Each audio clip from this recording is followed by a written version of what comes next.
For today's video mga katrops, panibagong araw, panibagong luto, serya na naman tayo ngayon. At meron nga na naman akong naimbentong luto sa manok. Ay nako, grabe, napakasarap mga katrops, sa sabaw pa lang ay talagang ulam na.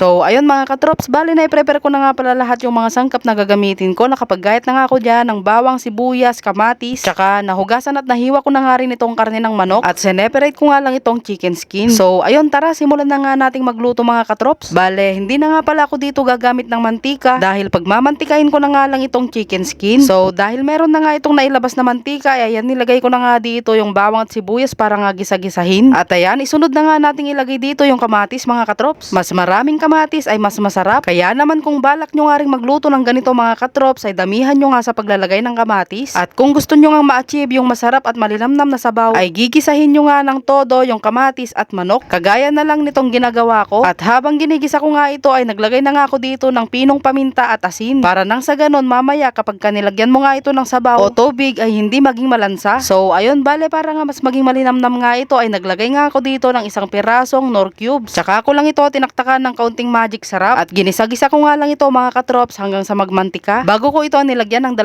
mangkok na tubig na water. Bale, papakuluan nga natin ito ng 365 days mga katrops.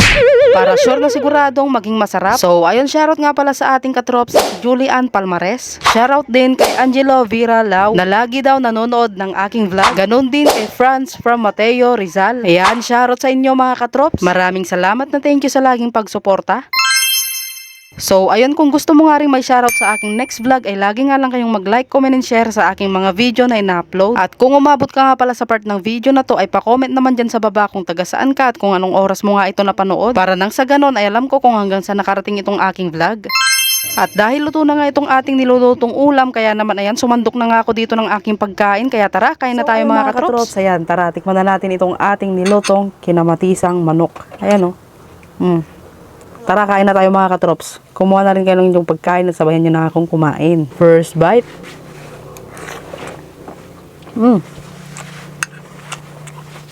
Malasa. Yan no? Laman.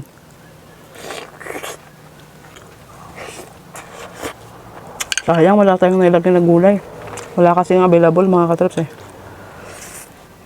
So ayun, shoutout na pala dun sa nag-comment na ba't daw laging tumataas yung kilay ko. Sige, try natin na hindi tumaas yung kilay ko habang kumakain.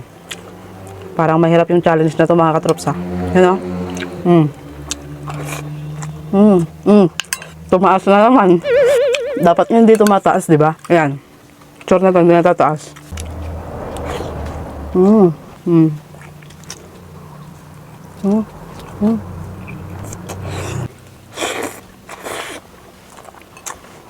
Sabaw. Sarap. Malasang malasa. Big bite.